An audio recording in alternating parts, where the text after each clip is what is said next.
क्या तुमने कभी सोचा है जब तुम आखिरी सांस ले रहे होंगे तब तुम्हारे आसपास कौन होगा? तुम्हारी फैमिली होगी, तुम्हारे कुछ खास दोस्त होंगे, रिश्तेदारों में भी क्लोज रिलेटिव्स ही रहेंगे, लेकिन एक इंसान और होगा।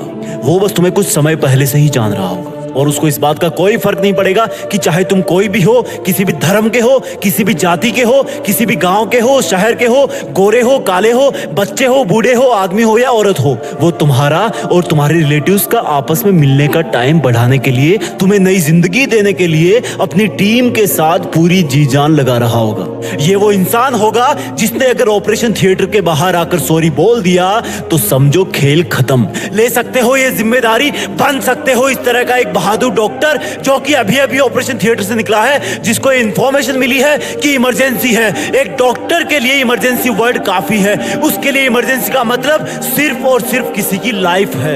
एक इंसान अपने आप को कितने विश्वास से सौंप देता है खुद को डॉक्टर के सामने, सब चीजें कबूल कर लेता है क्योंकि मरीज जानता है कि डॉक्टर को नहीं बताऊंगा तो किसको बताऊंगा। और ये विश्वास आता है तुम्हारे नॉलेज से, तुम्हारे प्रोफेशन से, और ये दोनों आते हैं सिर्फ और सिर्फ डेडिकेशन से। डेडिकेशन के लिए सैक्रिफाइस करना पड़ता है, पढ़ाई करना पड़ता है, सीखना पड़ता है। ये तुम्हारी एमबीबीएस के लिए एंट्रेंस एग्जाम तो एक छोटी सी परीक्षा है जो सिर्फ और सिर्फ तुमसे पढ़ाई मांग रही है। जब असल में तुम डॉक्टर बन जाओगे तब हो सकता है तुम्हारी फैमिली में किसी का बर्थडे केक पोस्टपोन करना पड़े, क्योंकि हो सकता है उस वक्त कोई इमरजेंसी आ जाए। उस सैक्रिफाइस के सामने आज के एग्जाम वाले सैक्रिफाइस बहुत छोटे हैं। अभी सिर्फ तुम्हें आलस छोड़ना है, बिना रुके मेहनत करनी है, क्योंकि डॉक्टर की चैलेंजिंग लाइफ में अगर एक बार सर्जरी रूम में घुस गए तो उसको पूरा करके ही बाहर निकलना है, अधूरा नहीं छोड़ना है। और अगर तुम नहीं कर सकते ऐसा तो प्लीज किसी और नौकरी की तैयारी कर लो, क्योंकि डॉक्टर का व्हाइट कोट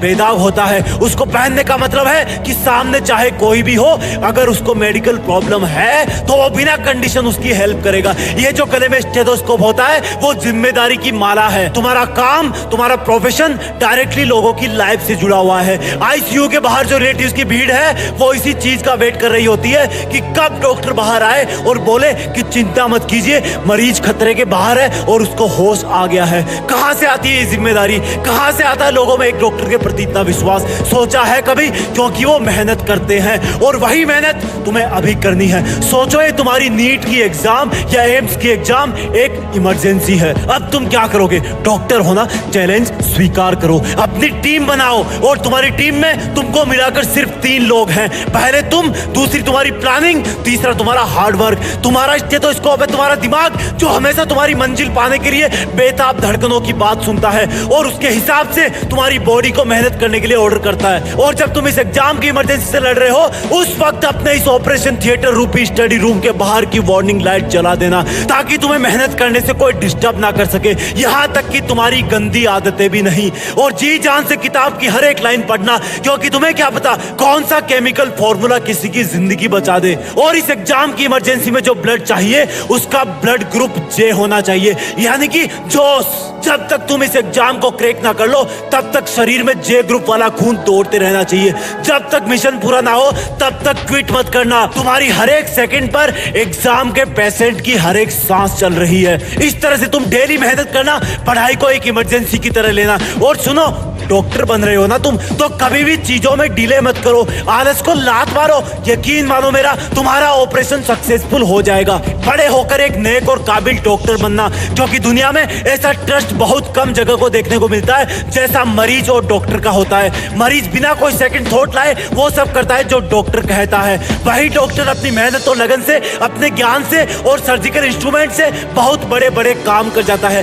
ब्रेन सर्जरी कर देता है, ओपन हार्ट सर्जरी कर देता है, प्लास्टिक सर्जरी कर देता है, हार्ट का ट्रांसप्लांट कर देता है और भी ना जाने कितने ही कॉम्प्लिकेटेड ऑपरेशन कर देता है। कौन है वो इंसान जो ये सब एडवांस बायोटेक्नोलॉजिकल काम करता है? क्या ये सब काम करने वालों को अलग से पैदा होता है? वो हम जैसा ही पैदा होता है, लेकिन उसकी मेहनत और लगन उसको वो सब काम करने के काबिल बनाती है जिससे कई जिंदगियां बच जाती है। और उस मेहनत की स्टार्ट होती है उस स्टूडेंट से जो एमबीबीएस करने के लिए एंट्रेंस एग्जाम की